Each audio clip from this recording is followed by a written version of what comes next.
Saya merupakan seorang guru yang mendedikasikan diri untuk mengabdi pada salah satu sekolah menengah atas di Kabupaten Buru, Maluku. Setiap harinya, saya menempuh perjalanan darat sejauh 23 km dengan melewati pesisir pantai yang sangat indah. Saya Fatrilandia. Pada kesempatan kali ini, saya akan membagikan pengalaman belajar di SMA Negeri 5 Buru terkait pemanfaatan teknologi tepat guna. SMA Negeri 5 Buru merupakan salah satu sekolah menengah atas yang terletak di Kabupaten Buru. Lokasinya berada di Desa Sawah, Kecamatan Iliali. Sekolah ini hanya memiliki 4 rombongan belajar dengan jumlah peserta didik sebanyak 78 orang. Dalam kurun waktu 5 tahun terakhir, sekolah ini terus mengalami penurunan jumlah peserta didik.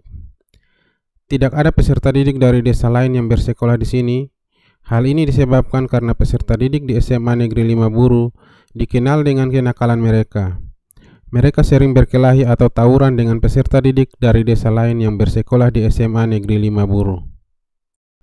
Tidak adanya peserta didik dari desa lain yang bersekolah di SMA Negeri 5 Buru mengakibatkan kurangnya persaingan belajar antar peserta didik.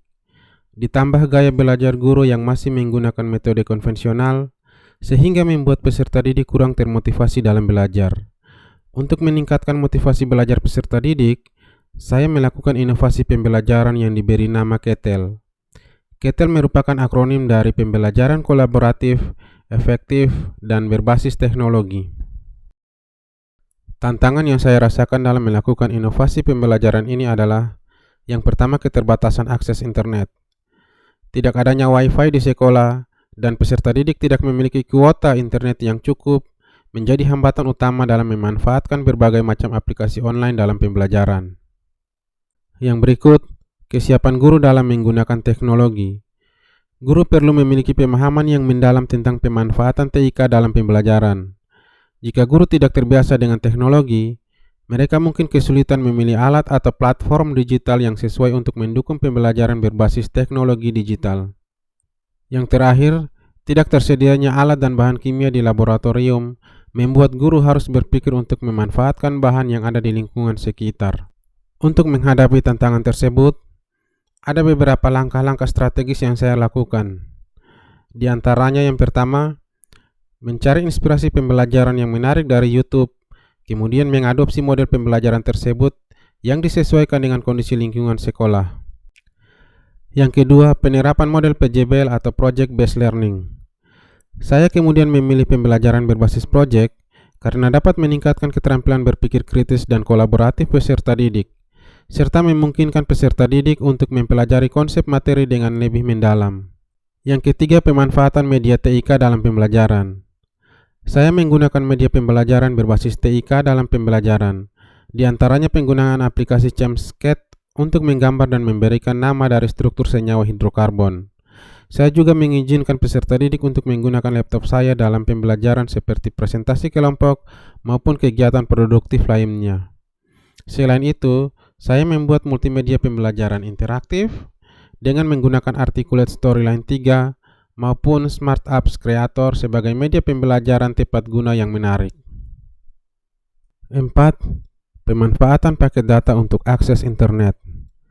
Saya memutuskan untuk menggunakan paket data pribadi sebagai sumber utama akses internet selama proses pembelajaran, sehingga peserta didik bisa mengakses berbagai aplikasi online untuk menunjang pembelajaran.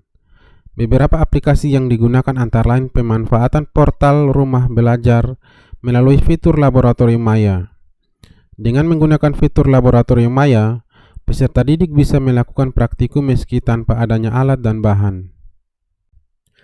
Selain itu, penggunaan paket data internet juga digunakan untuk memberi akses kepada peserta didik untuk mengakses dan memainkan game edukasi dari Quizizz. Caranya adalah saya memberikan hotspot untuk ketua kelompok, kemudian ketua kelompok dan anggota lainnya sama-sama mengerjakan soal game edukasi. 5. Pembelajaran dengan praktikum kimia sederhana. Praktikum kimia sederhana menjadi salah satu komponen penting untuk mempraktikkan teori yang sudah dipelajari. Mengingat keterbatasan peralatan laboratorium, saya memilih eksperimen yang dilakukan dengan bahan-bahan sederhana yang mudah didapat. seperti pengujian larutan elektrolit dan non-elektrolit, pengujian pembakaran gas hidrokarbon dengan menggunakan air, sabun, dan gas butana, pembuatan sabun dengan aroma minyak kayu putih, dan lain-lain. Praktikum ini tidak hanya menarik bagi peserta didik, tetapi juga memberi mereka kesempatan untuk belajar dengan cara yang lebih praktis dan kontekstual. Pemilihan metode pembelajaran kolaboratif terbukti dapat meningkatkan minat dan motivasi belajar peserta didik. Siswa yang awalnya terlihat pasif dalam pembelajaran, mulai berani aktif berdiskusi dalam kelompok. Kan CH2 yang di bagian sini kan saudara kampung apa? Ini toh berarti kurang berapa yang hidrogennya kurang berapa? Berarti ini kurang berapa? Kurang 2 tuh. Betul. Terus Itu. Oh, kita tertanya. Selanjutnya heptana kan berarti ya atom C-nya ada berapa kalau heptana? Atom C-nya ada berapa? Ada 7. Berarti 7 ini toh. Terus di cabang kan di sini soalnya 245 jadi trimetil heptana. Cabang keduanya gimana? di kedua sini tuh yang Iya. Terus kalau metil berarti apa? Berarti CH3. Kalau tri kan berarti ada 3. Pendekatan pembelajaran ini memiliki dampak terhadap prestasi siswa. Salah satu siswa bernama Aulia Swamole berhasil lolos ke tingkat provinsi pada ajang Olimpiade Sains Nasional untuk mata pelajaran kimia. Assalamualaikum warahmatullahi wabarakatuh. Perkenalkan, nama saya Aulia Swamole. Saya merupakan salah satu peserta Olimpiade Sains Kimia yang mewakili Kabupaten Buru di tingkat provinsi. Saya sangat senang belajar kimia karena menurut saya pembelajaran kimia itu sangat menarik dan menyenangkan. Praktik baik yang sudah saya terapkan kemudian diimbaskan kepada rekan guru di sekolah agar bisa menjadi inspirasi dalam menerapkan pembelajaran yang menarik dan menyenangkan. Berkat Pak Fatri, kami semakin termotivasi untuk mengembangkan pembelajaran yang inovatif dan berbasis teknologi. Pemanfaatan kuisis, Canva, dan platform lainnya menjadi lebih mudah dan menyenangkan. Saya percaya bahwa setiap murid kita memiliki potensinya masing-masing. Tugas kita sebagai seorang guru adalah membantu mengembangkan dan mengasah potensi yang dimilikinya untuk mencapai keterampilan yang maksimal.